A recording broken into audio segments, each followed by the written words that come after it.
नमस्कार दोस्तों, आपका स्वागत है अपने YouTube channel classic nursing academy के ऑनलाइन चैनल पर।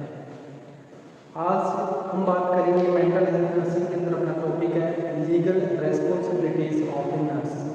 जैसा कि अपने यूनिट पढ़ा legal aspects of the mental health nursing, इसके अंदर अपन ने एक टॉपिक ऑलरेडी कंप्लीट कर लिया है जिसको वीडियो आपको मिल जाएगा डिस्क्रिप्शन में।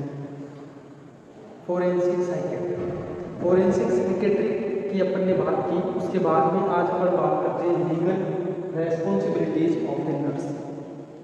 जो लीगल रेस्पॉन्सिबिलिटीज हैं वो किसके लिए हैं कि कहीं ना कहीं मेंटली इल पेशेंट्स के लिए अपने को जो लीगल बाउंड्रीज उसकी डिसाइड की गई है उसके लिए कुछ रूल्स एंड रेगुलेशंस एंड उसी के साथ कुछ कोड ऑफ एथिक्स सेट किए गए हैं। तो उनका फॉलोअप जब होता है तो उसके लिए नर्सेज को प्रॉपर उसके लिए ध्यान रखना बहुत ही आवश्यक है। तो जो नर्सेज हैं वो मेंटल हेल्थ नर्सिंग डिपार्टमेंट से हैं, स्पेशली मेंटल हेल्थ नर्स हैं, उसके लिए कहीं ना कहीं अपन इन रेस्पॉन्सिबिलिटीज़ का ध्यानपूर्वक उनका अनावरण होना आवश्यक है। इस चीज़ के लिए अपन ये टॉपिक क्लियर कर रहे हैं legal responsibilities of a nurse.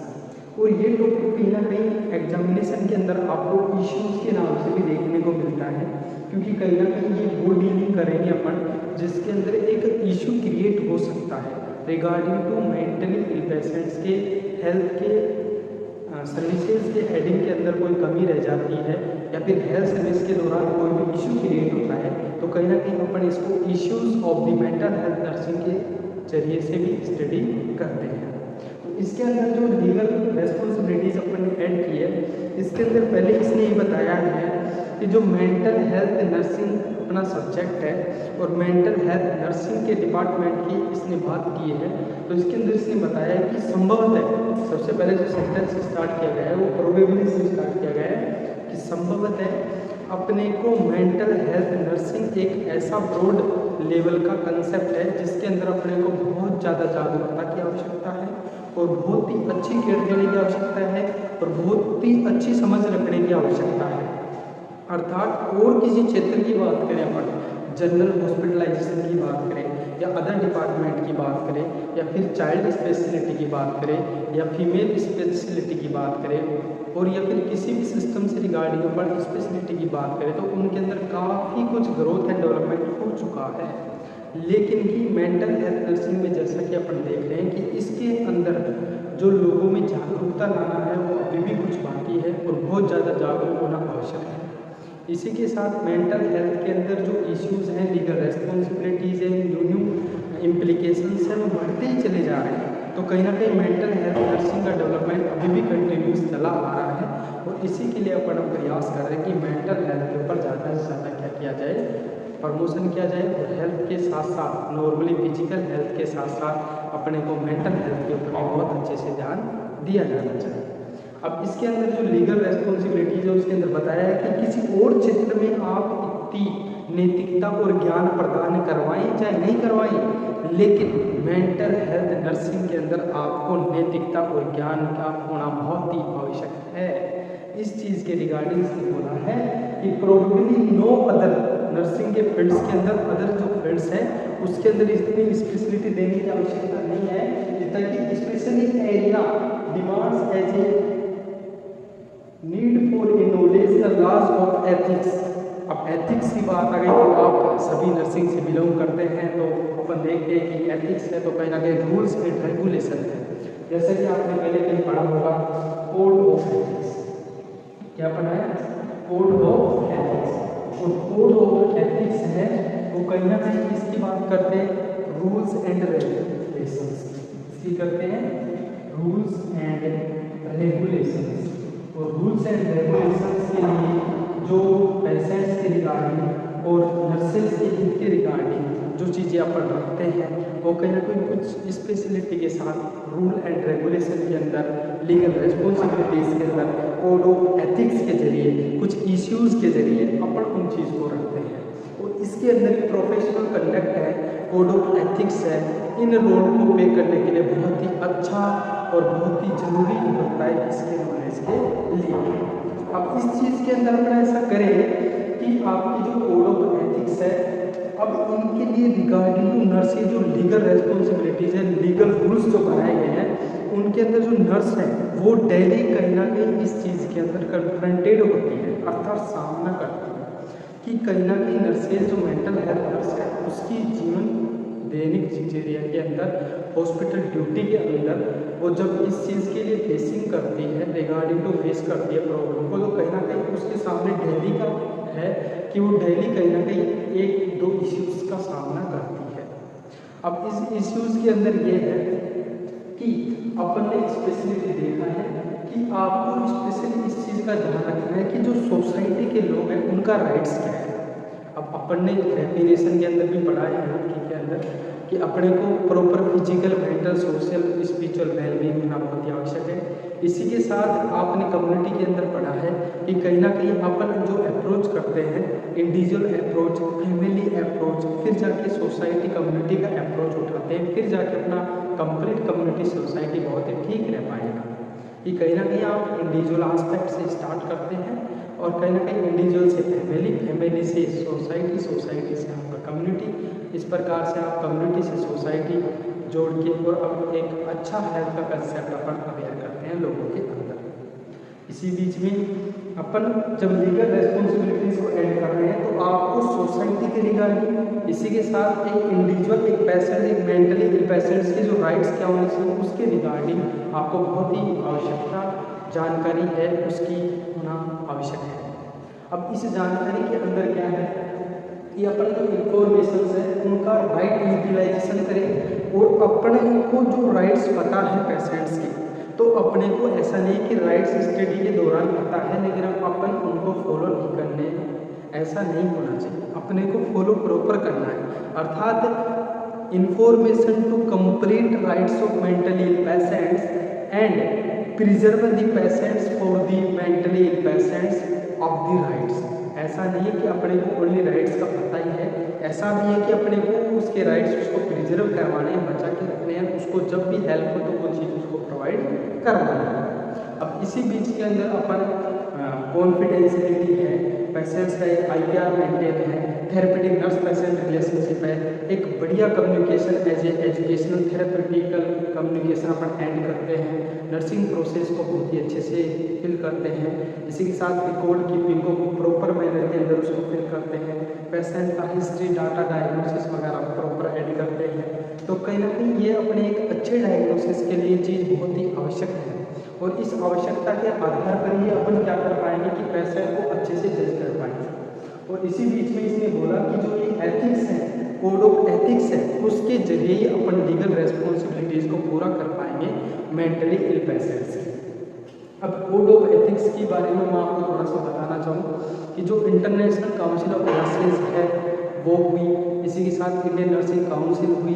वैसे देखो इंटरनेशनल काउंसिल ऑफ नर्सेज है वो डिसाइड करते हैं आपके कोड ऑफ एथिक्स और कहीं ना कहीं INC, RNC, RHS वगैरह सभी उनको फॉलो करते हैं और ये बहुत ही आवश्यक है। और जितने भी हॉस्पिटलाइजेशन पॉलिसी हैं उनके अंदर ये चीज़ चलना बहुत ही आवश्यक है। और ये जो कोड ऑफ एथिक्स है ये अपने रूल्स एंड रेगुलेशंस है, एक प्रोफेशन की नींव है, एक प्रोफेशन का बैकबोन है एक तरीके से कि अपना रूल्स एंड रेगुलेशन में होना बहुत ही आवश्यक है। और ये रूल्स एंड रेगुलेशन ये बताएंगे कि अपने एक प्रोफेशनल कोर्स से बिलोंग करते हैं और एक प्रोफेशनल स्टूडेंट है, एक प्रोफेशनल से मेहनत पूरा करते हैं। अब इस चीज़ के रिगार्डिंग अपन डिस्कस भी करते हैं जब कोड ऑफ एथिक्स की बात होता है तो कहीं ना कहीं टोट की बात होती है। इसकी आती है टोट की। टोट का मीन होता है कि आप रोंगफुल कमेंट करें, जैसे कि नर्सेज के लिए रिगार्डिंग आया है कि रोंगफुल कमेंट क्या है, रोंगफुल कमेंट, चाहे से वो पर्सनल हो चाहे वो प्रॉपर्टीज के अंदर एंड प्रॉपर्टीज। अब इस रिगार्डिंग क्या है कि रोंगफुल कमेंट आप करते हैं by the nurses on the patients के लिए कहा जा सकता है कि रोंगफुल कमेंट कर रहे हैं, एक तरीके से आप उनको नुकसान पहुंचाने की सोच रखते हैं, उनका पर्सनली ठेस पहुंचाना चाहते हैं या फिर उनकी प्रॉपर्टीज़ के रिगार्डिंग कोई ठेस पहुंचाना चाहते हैं, उसके रिगार्डिंग अपन स्टेट करते हैं टोट। और टोट कहीं ना कहीं कोड ऑफ एथिक्स का एक पार्ट है और इन टोट की भी एक स्टडी होती है जिसके अंदर पढ़ते हैं क्या चीज़, स्पेशली टोट को दो भागों में बांटा गया है कि जो नर्सेज के द्वारा किया जा रहा है वो जानबूझकर है या अनजाने में है। तो जानबूझकर के लिए है तो उसको अपन इंटेंशनल बोलते हैं, अनजाने में तो उसके लिए क्या बोलते हैं, अनइंटेंशनल बोलते हैं। तो मैं लिख देता हूँ एक बार, जो जानबूझकर किया जा रहा है वो क्या है, इंटेंशनल, और जो अनजाने में किया जा रहा है वो क्या है, अनइंटेंशनल। ये चीज आ गई। अब इस इंटेंशनल एंड अनइंटेंशनल के बीच में क्या है कि जानबूझकर क्या किया जा सकता है। जैसे कि मैं आपको बताऊं, असोल्ट है, बैटरी है, डिफॉर्मेशन है, जिसके सब टाइप लेबाइल है, सिलेंडर है। इसी के साथ उसके अंदर अपन पढ़ सकते हैं कि एक कॉन्फिडेंशियलिटी है। कॉन्फिडेंशियलिटी बोले तो एक तरीके से गोपनीयता है पेशेंट के और नर्सेज के बीच में, जो भी इंफॉर्मेशन हुआ है उसके रिगार्डिंग। इसके अलावा काफ़ी सारे इंटेंशनल होते हैं। इसके अलावा स्पेशली अपन स्टडी करेंगे अनइंटेंशनल। और मैं ये तो बता रहा हूँ, कहीं ना कहीं लीगल रेस्पॉन्सिबिलिटीज आगे जाके अनइंटेंशनल टोट में ऐड होने वाली है। जैसे कि मैं आपको बताऊँ कि जो अनइंटेंशनल है उसके अपन सब टाइप पढ़ते हैं दो स्पेशल। फर्स्ट वन कौन सा, नेग्लिजेंसी, सेकंड वन माल प्रैक्टिस। अब आपने पढ़ा होगा नेग्लिजेंसी लापरवाही की जा रही है, माल प्रैक्टिस के अंदर क्या है कि जो आपकी प्रैक्टिस है उसके अंदर कहीं ना कहीं कमी है। अब इन दोनों से नुकसान किसका होना है, पेशेंट का होना है। तो इसमें यही चीज़ बताई गई है कि कहीं ना कहीं रेस्पॉन्सिबिलिटीज़ के रिगार्डिंग आपकी प्रैक्टिस के दौरान या तो आपसे नेग्लिजेंसी बरती गई हो या फिर माल प्रैक्टिस की गई हो, जिसका हार्मफुल इफेक्ट किसको देखने को मिलेगा, पेशेंट को, एज ए वादी को।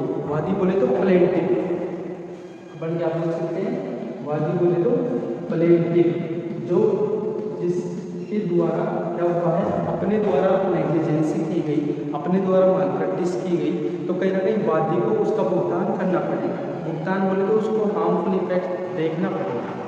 अब इसी के साथ क्या है कि अपन नेग्लिजेंसी और माल प्रैक्टिस के लिए भी इसमें कुछ एलिमेंट्स को ऐड किया है। उस एलिमेंट्स के अंदर स्पेशली ये बताया गया है कि जो नेग्लिजेंसी माल प्रैक्टिस कंडक्ट हुई होगी वो कहीं ना कहीं नेग्लिजेंसी की वजह से ही माल प्रैक्टिस कंडक्ट हुई होगी। तो मैं आपको जानकारी के लिए बता दूं कि जो माल प्रैक्टिस है वो भी कहीं ना कहीं नेग्लिजेंसी का ही एक प्रोफेशनल टाइप है। समझ रहे हैं कि negligence is a broad spectrum level of the tort in the code of ethics and in which type of sub type as a professional conduct as a malpractice. ठीक है, अब आपको बताएं कि कहीं ना कहीं अपन ने नेग्लिजेंसी बरती, उसका यदि अपन तुरंत क्या कर दें, सुधार कर दें, तो कहीं ना कहीं लापरवाही ठीक हो सकती है। इसी के साथ यदि लापरवाही को लंबे समय तक छोड़ दिया जाए, उसके ऊपर ध्यान नहीं दिया जाए, समय पर भी आप सतर्क न हो पाए और यदि उसके अंदर आप कंडक्ट करवा देते हैं और अपने ध्यान में लगे रहते हैं और लापरवाही का आपको पता नहीं चलता है, तो कहीं ना कहीं वो 100% किसके अंदर चली जाएगी, माल प्रैक्टिस के अंदर चली जाएगी। तो इस रिगार्डिंग ही इसके अंदर कंसेप्ट रखा गया है। इसी के साथ अपन ने जैसे मैंने बात की असोल्ट है कि आप डरा रहे हैं, धमका रहे हैं पेशेंट को, ठीक है, बैटरी है, विदाउट परमिशन टच कर रहे हैं, एज ए स्लिपिंग कर रहे हो, तब आपको दिमाग में ही कि कैथेटर इंसर्ट करना है, कैथेटर आउट करना है, तो ऐसा नहीं करना है। तो विदाउट परमिशन टच नहीं करना है, डराना धमकाना नहीं है, जिसको अपन असोल्ट बोल रहे हैं। डिफॉर्मेशन के दौरान अपन उसका एज ए लेबाइल और सरेंडर है जो बोलकर भी अपमान नहीं करें, लिखकर भी अपमान नहीं करें, प्रिंट फोटोज़ के द्वारा भी अपमान नहीं करें, वो चीज़ रखी गई है। इसी के साथ प्रॉपर कॉन्फिडेंशियलिटी होनी चाहिए, वेरासिटी होनी चाहिए, आप जो बोल दें वो सत्य पर रहें, हमेशा ट्रुथ बोलें और हमेशा वादे के पूरे रहें। ऐसे कुछ अपन इंटेंशनल टोट को ऐड करते हैं और अनइंटेंशनल टोट के अंदर स्पेशली दो चीज़ों को ऐड करते हैं, जिसके अंदर अपने पास क्या है, दो स्पेशल टाइप है, नेग्लिजेंसी एंड माल प्रैक्टिस। और मैंने भी आपको बताया कि कहीं ना कहीं माल प्रैक्टिस एक प्रकार का professional type of the negligence है। अब इसी बीच में इस टॉपिक को अपन लेते हैं कि इसने बताया कि आज नर्सिंग जगत के अंदर मेंटल हेल्थ नर्सिंग के अंदर बहुत ही ज़्यादा आवश्यकता है कि अपन इसका प्रचार प्रसार करें और लोगों के अंदर एक अवेयरनेस क्रिएट करें। इसी के साथ अपन सोसाइटी के अंदर जो पेशेंट्स हैं उनका राइट्स का ध्यान रखें और जो स्पेशली मेंटली इल पेशेंट्स हैं उनके बारे में प्रॉपर स्टडी के साथ साथ उनके राइट्स को प्रिजर्व करने की कोशिश करें। अब आपको पता है काफ़ी हॉस्पिटल पॉलिसीज ऐसी हैं जो कि कहीं ना कहीं पेशेंट्स के राइट्स हैं, पेशेंट्स के लॉज हैं, पेशेंट्स के कोड ऑफ एथिक्स हैं। जैसे कि आपने फोरेंसिक साइकेट्री पढ़ा है, उसके अंदर क्राइम है, रिगार्डिंग टू क्राइम है, प्रोटेक्शन है, उसके लॉज हैं, कुछ क्रिमिनल कंडक्ट है, सिविल रेस्पॉन्सिबिलिटीज़ हैं, वो सभी आपको फॉलो करनी बहुत ही आवश्यक है। ऐसा नहीं है कि अपन ऐसे बोल दें कि मेंटली पेशेंट है उसके ऊपर क्या ध्यान देना, ऐसा आप नहीं कर सकते हैं। कहीं ना कहीं पेशेंट्स के राइट्स के लिए ही ये चीज़ें अपन पढ़ रहे हैं और लीगल रेस्पॉन्सिबिलिटीज़ कहीं ना कहीं इसी चीज़ को फॉलो करवाने की पूरी कोशिश करते हैं। अब इसी के अंदर स्पेशलिटी में बात करें अपन तो स्पेशल बात की गई है कॉन्फिडेंशियलिटी, इसकी कॉन्फिडेंशियलिटी। और कॉन्फिडेंशियलिटी की बात मैं आपको बताऊं तो कॉन्फिडेंशियलिटी के अंदर अपन बात करते हैं एक तरीके से गोपनीयता। किसकी बात करते हैं?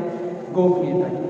और इस गोपनीयता में बात बताऊंगा आपको तो आपको पेशेंट्स के द्वारा और पेशेंट्स के फैमिली मेम्बर्स के द्वारा काफ़ी सारी इंफॉर्मेशन देखने को मिली। सही है भाई, आपको जब पेशेंट से आया है आपके पास तो या तो फैमिली मेम्बर्स लेकर आ रहे हैं या फिर वॉलंटरी बेसिस पे पेशेंट आपके पास आया है, तो उसके लिए आपको क्या करना है कि पेशेंट्स के साथ जो भी आपकी डीलिंग हुई है एक तरीके से डाटा कंडक्ट किया गया है, तो आप उस डाटा के लिए क्या करें कि आपको जो डाटा मिल रहा है वो डायरेक्ट इनडायरेक्टेड सोर्सेज से मिल रहा है, बाय द वर्बल मुँह से बोलने के साथ इसके साथ बाय द रिटर्न मिल रहा है, वो सारा डाटा आप इंफॉर्मेशन आपसे शेयर हो रही है पेशेंट है, तो उस चीज़ की आपको क्या बना के रखनी है? गोपनीयता बना के रखनी है, जिसको अपन बोल रहे हैं कॉन्फिडेंशियलिटी। क्या बोल रहे हैं? कॉन्फिडेंशियलिटी। इस कॉन्फिडेंशियलिटी के लिए मैं बताना चाहूँगा आपको कि जो गोपनीयता है वो आपको रखनी बहुत ही आवश्यक है। यदि कॉन्फिडेंशियलिटी के अंदर ब्रीच हो जाता है, क्या हो जाता है? ब्रीच का मतलब होता है विच्छेद, यदि कमी रह जाती है तो कहीं ना कहीं पेशेंट्स अपनी सेल्फ रेस्पेक्ट के रिगार्डिंग, सेल्फ स्टीम के रिगार्डिंग बहुत ही ज़्यादा क्या हो सकता है? एंजियस हो सकता है, बहुत ही ज़्यादा परेशान हो सकता है, बहुत ही ज़्यादा थिंकिंग कैपेसिटी जनरेट कर सकता है, बहुत ही ज़्यादा उसका डिल्यूजनल हेलुसिनेशंस इल्यूजन्स डेवलप करवा सकता है। तो कहीं ना कहीं आपको कॉन्फिडेंशियलिटी को बचा के रखना बहुत ही आवश्यकता है। और कॉन्फिडेंशियलिटी के रिगार्डिंग मैं आपको बताना चाहूँ तो कॉन्फिडेंशियलिटी का जो डाटा है आपके पास, कहीं ना कहीं असेसमेंट डाटा फेज के दौरान अपन क्या करते हैं? डाटा कंटेक्ट करते हैं जो कि अपना सोर्सेज रहता है direct indirect, by the verbal या रिटर्न या फिर फैमिली मेम्बर्स, उनके द्वारा अपन ये चीज़ क्रिएट करते हैं। तो कॉन्फिडेंशियलिटी के अपन इस चीज़ का प्रॉपर ध्यान रखें कि मेंटल पेशेंट्स की कोई भी बात किसी अदर स्टाफ के साथ शेयर नहीं हो, न अपने को गॉसिप में शेयर करना है, न एज ए पेशेंट्स का मजाक उड़ाना है, और न ही ऐसा नहीं है कि अपन उसके फैमिली रिलेटिव्स को या फिर उनकी सभी मेंबर्स को पता है इस चीज़ के बारे में, आप उनके विलेजेस के अंदर कोई पर्सन मिलता है आपको और आप उससे शेयर कर रहे हैं, तो ऐसा बिल्कुल भी आपको इन्फॉर्मेशन किसी और से शेयर नहीं करनी है। क्योंकि अपन ने पढ़ा है कि मिसकंसेप्शन जो मेंटल हेल्थ नर्सिंग के मिसकंसेप्शंस आपने देखे हैं, उसके अंदर भी एक प्रकार का स्टिग्मा करार कर दिया जाता है मेंटली पेशेंट्स को।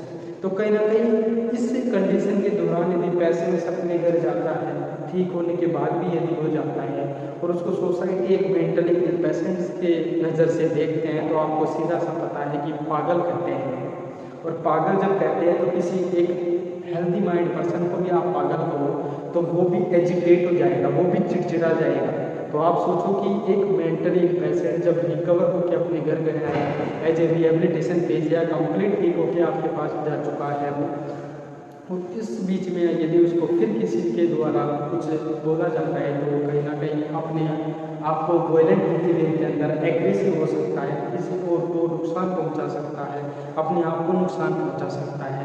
तो कहीं ना कहीं अपन इस चीज़ का भी प्रॉपर ध्यान रखते हैं। तो सबसे स्पेशलिटी रखा गया है कि मेंटल पेशेंट्स के साथ कॉन्फिडेंशियलिटी होना बहुत ही आवश्यक है। ठीक है, इसी के साथ इसके अंदर एक सब टॉपिक और ऐड होता है इन्फॉर्म्ड कंसेंट। क्या चीज़ होती है? Informed consent. आपने सुना है कि कंसेंट बोले तो एक तरीके से रिटन एग्रीमेंट है। क्या है? रिटन एग्रीमेंट है। अब ये इन्फॉर्म्ड कंसेंट की मैं बात करना चाहूँगा आपके साथ। तो आप देखिए कि इन्फॉर्म्ड कंसेंट की जो डीलिंग है उसके अंदर अपने को क्या ध्यान रखना है कि इन्फॉर्म्ड कंसेंट कौन डील करेगा। ठीक है, तो मैं आपको बता दूं जानकारी के लिए कि इन्फॉर्म्ड कंसेंट ऐसा नहीं है कि आप किसी से भी सिग्नेचर या साइन करवा लें, उसके फैमिली मेम्बर से करवा लें, फिर आपने बोल दिया मैंने इन्फॉर्म्ड कंसेंट ले लिया।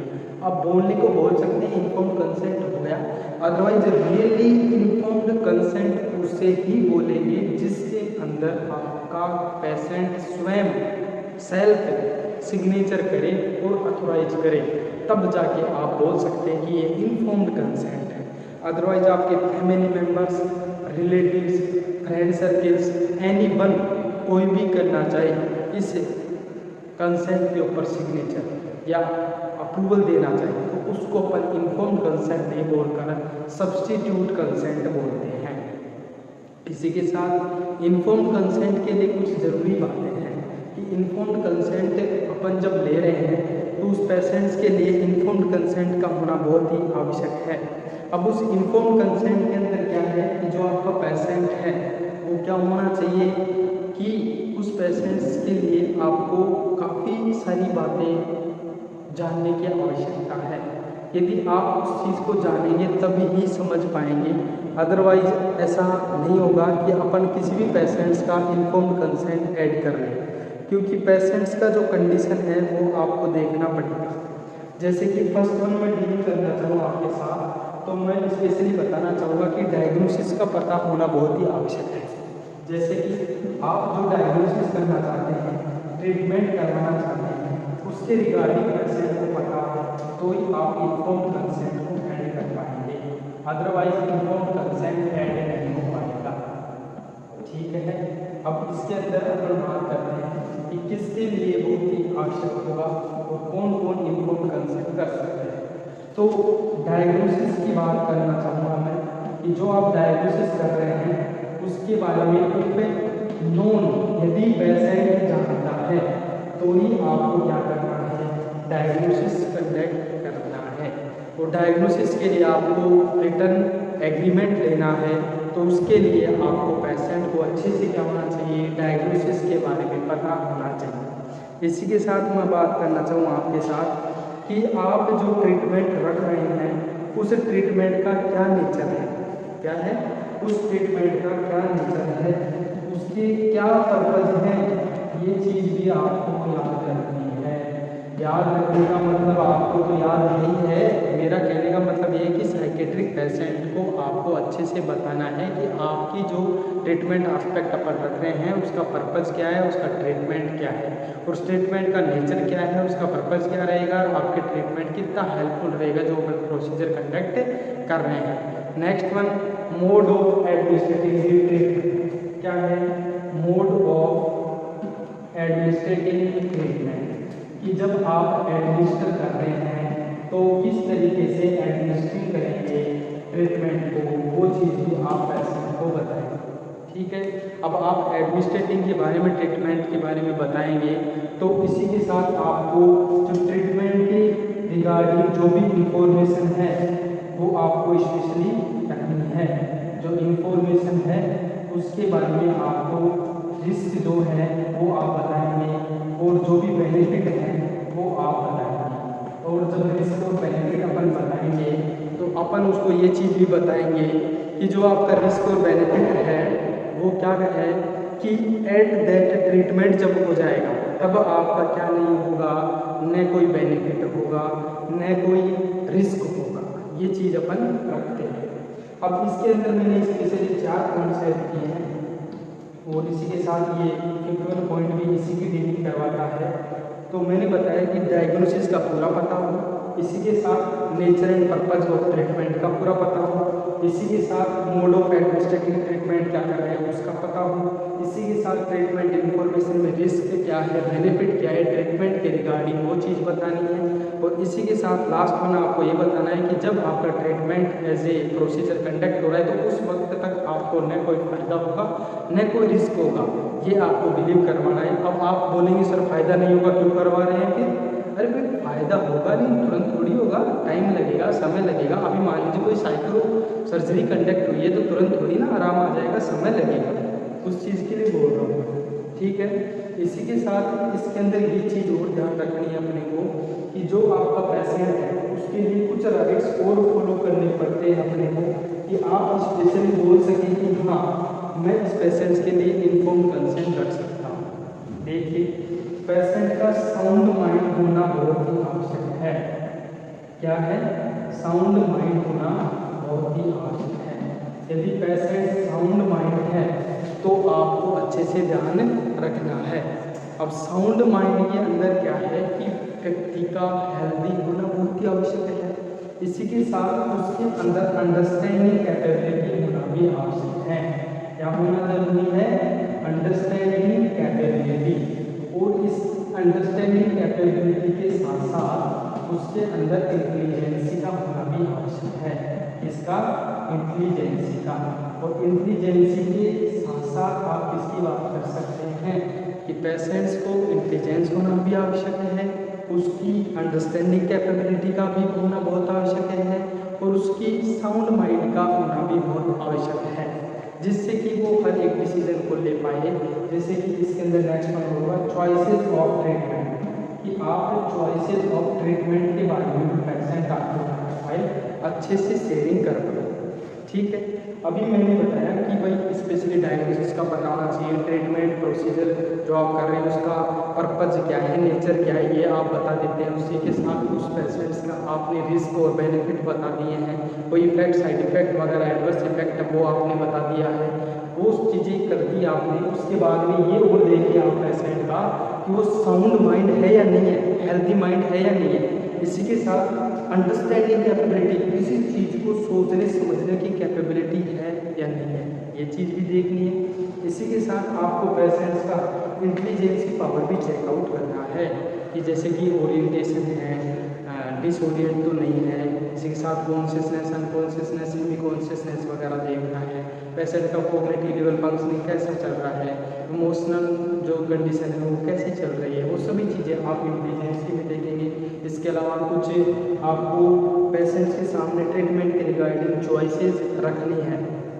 जैसे कि आप क्या कर रहे हैं, पेशेंट्स को ईसीटी दे रहे हैं, तो ईसीटी के दौरान अपन पेशेंट्स को, अपने को पता है कि ईसीटी के दौरान मोस्ट कॉमनली अपन सुपाइन पोजीशन दे रहे हैं, लेकिन एक बार के लिए पेशेंट्स को पूछो कि हाँ आपको कौन सी पोजीशन सही रहेगी, तो पेशेंट फर्स्ट टाइम है तो वो तो कन्फ्यूजनल है, आपको आप बोलेंगे जैसा ही कर लेंगे। यदि 2-3 बार जिसने कंडक्ट कर लिया है ईसीटी और वो भी बोल रहा है मेरे को सुपाइन पोजीशन में दिक्कत है, प्रॉब्लम है, फिर वो आपसे शेयर कर रहा है, तो इससे पता चलता है कि हाँ कहीं ना कहीं पेशेंट्स को चॉइसेस ऑफ ट्रीटमेंट भी सही लग रहा है और वो चॉइस कर पा रहा है कि क्या बेस्ट है क्या नहीं है। अभी मान लीजिए पेशेंट्स को आपने बाइपोलर इलेक्ट्रोड लगाए थे एक बार ईसीटी के अंदर, 2-3 बार बाइपोलर लगा दिए, पेशेंट बोल रहा है कि मेरे को याददाश्त में थोड़ी प्रॉब्लम आ रही है। अपने को भी पता है भाई मेमोरी इम्पेयरमेंट होना एक प्रकार का कॉम्प्लिकेशंस जैसा आपके सामने फीचर आता है, तो कहीं ना कहीं आप दोबारा के लिए यूनिलेटरल परफॉर्म करेंगे, तो कहीं ना कहीं चॉइसेस ऑफ ट्रीटमेंट के अंदर भी एक मेंटली पेशेंट्स कहीं ना कहीं सतर्क है, तो वो आपसे कंसेंट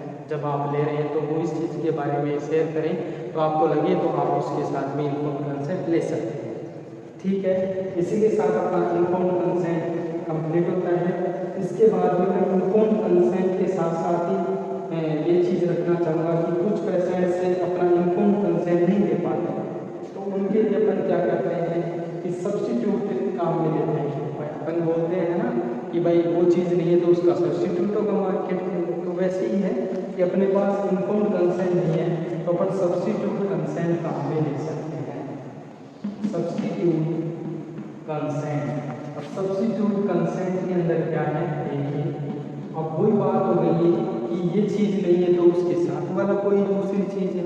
अब इसके अंदर इन्फॉर्म्ड कंसेंट के विपरीत चलते हैं अपन थोड़ा सा, कि जब आप सब्स्टिट्यूट कंसेंट दे रहे हैं तो कहीं ना कहीं सीधी सी बात है कि जो आपका पेशेंट है वो एलिजिबल नहीं है। क्या नहीं है? उसके अंदर इतनी एबिलिटी नहीं है कि वो किसी चीज़ को सोच सके, समझ सके प्रॉपर अंडरस्टैंडिंग कर सके, इंटेलिजेंसी पावर दिखा सके, ट्रीटमेंट का चॉइसेस कर सके। जब आप उसको नेचर पर्पजेज ट्रीटमेंट का बता रहे हैं तब वो नहीं समझ पा रहा हो, इसी के साथ उसको ट्रीटमेंट से कोई लेना देना नहीं हो, तो इस चीज़ के रिगार्डिंग ऐसे पेशेंट्स के साथ अपन क्या करेंगे कि उन पेशेंट्स के साथ अपन डीलिंग करेंगे सब्स्टिट्यूट कंसेंट के रिगार्डिंग। और इस सिचुएशन के अंदर पेशेंट्स को अपन बोल सकते हैं कि वो कैपेबल नहीं है। क्या नहीं है? वो पेशेंट कैपेबल नहीं है। और ऐसे पेशेंट जब कैपेबल नहीं है तो आप उसके अंदर क्या ले सकते हैं? सब्स्टिट्यूट कंसेंट ले सकते हैं। अब इसके अंदर देखिए, मैं आपको बात बताना चाहूँगा कि सब्स्टिट्यूट कंसेंट की बात तो इतनी सी है कि मैं जब पेशेंट इन्फॉर्म्ड कंसेंट नहीं दे पाता है तो उसके लिए अपन क्या लेते हैं? सब्स्टिट्यूट कंसेंट लेते हैं। अब मैं आपको बता रहा हूँ कि इन्फॉर्म्ड कंसेंट कुछ चीज़ों के लिए बहुत ही जरूरी है। अभी अपन ने बात की थी इन्फॉर्म्ड कंसेंट कुछ चीज़ों के लिए बहुत ही जरूरी है कि कुछ प्रोसीजर्स और कुछ ट्रीटमेंट्स एंड कुछ डायग्नोसिस ऐसे हैं जिसके अंदर आप सब्स्टिट्यूट कंसेंट नहीं ले सकते हैं। ये बात बहुत स्पेशल है और कहीं ना कहीं कॉम्पिटिटिव एग्जामिनेशन के अंदर भी ये चीज़ कई बार पूछी जाती है। तो आप याद रखिएगा कि इन्फॉर्म्ड कंसेंट हमेशा डॉक्टर लेते हैं, ये तो आपको भी पता है। इसी के साथ मैं बताना चाह रहा हूँ कि informed consent mentally ill patients के लिए कौन से ऐसे मेंटली इल पेशेंट्स हैं जिसके लिए इन्फॉर्म्ड कंसेंट भी मान्य है, अदरवाइज दूसरी सब्स्टिट्यूट कंसेंट वाली बात उनके लिए मान्य नहीं होगी। तो इसके अंदर मैं आपको बताना चाहूँगा इन्फॉर्म्ड कंसेंट नेसेसरी है। क्या है? नेसेसरी है उन पेशेंट्स के लिए। तो वो नेसेसरी वाली बात किन पेशेंट्स के लिए है? जिसका एडमिशन ऑन वॉलंटरी बेसिस। कौन से बेस में? Admission on voluntary basis. Voluntary basis. और वॉलंटरी बेसिस पे यदि किसी पेशेंट का एडमिशन हुआ था तो वो पेशेंट जब वॉलंटरी अपने पास आया है, अर्थात खुद स्वयं अपने पास ट्रीटमेंट लेने आया है, अपने बेस पे उसने ट्रीटमेंट के दौरान अपना एडमिशन दिया है, तो आप भी सोचिए कि उस पेशेंट के लिए सब्स्टिट्यूट कंसेंट कैसे काम कर सकता है कि जब कोई पेशेंट खुद अपने पास ट्रीटमेंट लेने आया है तो उस पेशेंट के लिए तो जब भी उसका कोई प्रोसीजर है, ट्रीटमेंट है, तो वो अपने को क्या करना पड़ेगा कि उसके साथ ही लेना पड़ेगा, जिसको अपन इन्फॉर्म्ड कंसेंट ही बोलेंगे। इसी के साथ सेकेंड वन कंसेप्ट रहता है इसके अंदर कि कुछ क्या है, जैसे कि साइको स्पेशलिटी डिसऑर्डर्स हैं जिनके अंदर बहुत ही जरूरी है, या फिर आप कोई साइको सर्जरी करवा रहे हैं, क्या है? साइको सर्जरी करवा रहे हैं, या फिर आप EEG इलेक्ट्रोएन्सेफेलोग्राफी वगैरह प्रोसीजर परफॉर्म करवा रहे हैं, या फिर आप लंबर पंक्चर वगैरह करवा रहे हैं, तो ऐसे कंडीशन में आपको क्या करना होगा कि जो रिटन कंसेंट ऑथराइजेशन आप जो ले रहे हैं वो इन्फॉर्म्ड कंसेंट ही काम करेगा, सब्स्टिट्यूट कंसेंट काम नहीं करेगा। ठीक है। इसी के साथ आपको और भी चीज़ें हैं जिनका आपको स्पेशली ध्यान रखना होगा कि जैसे कि कोई पेशेंट, एक होता है पेंटोथेन एनालिसिस। क्या होता है? पेंटोथेन एनालिसिस। पेंटोथेन एनालिसिस में क्या होता है कि पेंटोथेन एक प्रकार का सोडियम पेंटोथेन होता है। क्या होता है? सोडियम पेंटोथेन होता है, जिसको अपन ट्रुथ सीरम के नाम से भी जानते हैं। इसी के साथ यदि किसी पेशेंट की डाइसल्फिरम थेरेपी चल रही हो, या किसी पेशेंट की क्लोजापिन थेरेपी चल रही हो, या किसी पेशेंट के ऊपर ड्रग ट्रायल चल रहा हो, समझ रहे हैं, या किसी पेशेंट के साथ क्या हो रहा हो, मैंने बताया कि एडमिशन वॉलंटरी बेसिस के ऊपर हुआ हो, साइको सर्जरी हो रही हो, इलेक्ट्रोएन्सेफेलोग्राफी हो रही हो, लंबर पंक्चर हो रही हो, या फिर पेंटोथेन एनालिसिस जिसके अंदर अपन काम लेते हैं सोडियम पेंटोथेन, स्पेशली कौन सा? सोडियम पेंटोथेन काम में लेते हैं, जिसको अपन किस नाम से जानते हैं? Truth serum. देखिएगा कई बार पूछा जाता है कि ट्रुथ सीरम के नाम से किसे जाना जाता है, तो जो आपका सोडियम पेंटोथेन है उसको जाना जाता है, जो कि एक प्रकार का नार्को एनालिसिस होता है। क्या होता है?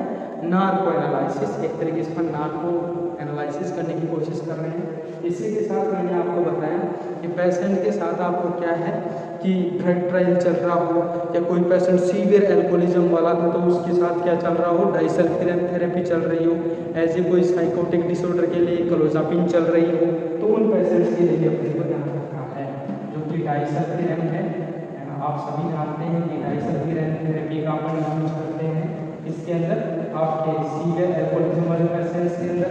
इसी के साथ क्लोजापिन जो है उसका भी अपन थेरेपी के रूप में साइकोफार्माकोलॉजी के अंदर बहुत इम्पैक्ट रोल है। इसी के अलावा जो भी अपनी साइकोफार्माकोलॉजी है, एंटी साइकोटिक है, एंटी डिप्रेसेंट है, एंजियोलाइटिक्स हैं, ठीक है, इनका भी अपन बहुत उपयोग करते हैं। तो इस चीज़ के रिगार्डिंग जो लास्ट में अपना टॉपिक है कि इन्फॉर्म्ड कंसेंट किसके लिए ज़रूरी है, कि इन पेशेंट्स के लिए तो अपन विदाउट इन्फॉर्म्ड कंसेंट बात करना ही नहीं है, कि जो वॉलंटरी बेसिस पे है जिसके लिए आपको साइको सर्जरी, न्यूरो सर्जरी, जिसका किसी न्यूरो ट्रांसमीटर में एडिक्शन हो गया हो जिसके लिए सर्जरी करनी पड़ जाए, या इलेक्ट्रोइंसेफेलोग्राफी वाला प्रोसीजर या फिर नंबर पंक्चर करना पड़ जाए तो उस पेशेंट्स के लिए।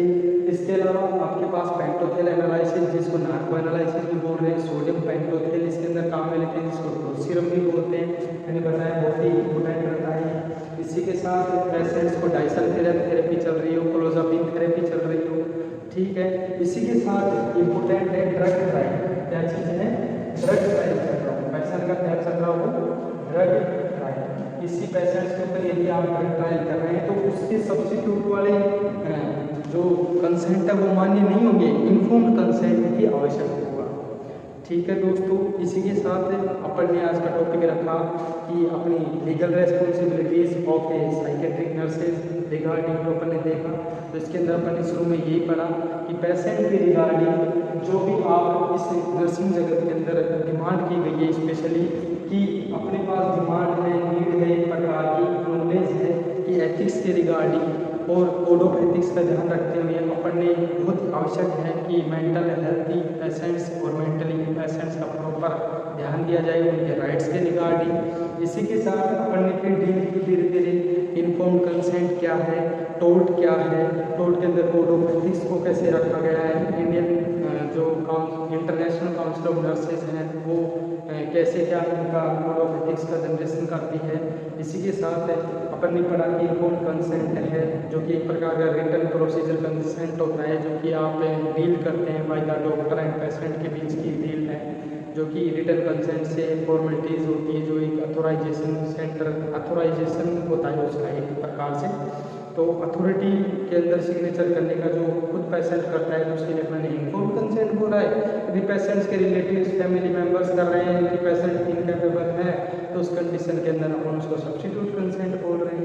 इसके अलावा अपन ने देखा कॉन्फिडेंशियलिटी। कॉन्फिडेंशियलिटी का मीन मैंने आपको बताया गोपनीयता है। अदरवाइज टोर्ट के अंदर अपन ने पढ़ा इंटेंशनल, अनइंटेंशनल स्पेशली जो ही होते हैं नेग्लिजेंस एंड माल प्रैक्टिस। इसके अलावा आपके जो इंटेंशनल है उसके अंदर कई सारे होते हैं, जैसे कि असोल्ट है, बैटरी है, डिफामेशन है, लिबाइन है, ठीक है, सरेंडर है। तो उसके अंदर जैसे कि अपन क्या करते हैं कि आपको इन चीज़ का स्पेशल ध्यान रखना पड़ता है कि अपन नेग्लिजेंसी वगैरह बिल्कुल भी कंडक्ट नहीं करें और माल प्रैक्टिस वगैरह बिल्कुल भी नहीं करें। और स्पेशली ध्यान रखें कि नेग्लिजेंसी इज जो है ब्रॉड स्पेक्ट्रम लेवल का एक प्रकार का अनइंटेंशनल टोर्ट है और इसका जो टाइप सब टाइप की तरह ही होता है, प्रोफेशनल टाइप आपका माल प्रैक्टिस, ठीक है। इसी के साथ मैं समापन करता हूँ इस चीज़ का। और बहुत ही अच्छा वीडियो लगा होगा आपको। और दोस्तों मैं चाहूँगा कि आप इसको लाइक करें, शेयर करें, सब्सक्राइब करें, कमेंट करें और कोई भी सजेशन हो हमारे लिए तो आप ज़रूर कमेंट बॉक्स के अंदर डालें, जिससे कि हम आपके लिए वो चीज़ प्रस्तुत कर पाएँ। बहुत बहुत धन्यवाद। All thanks to all students watching my video.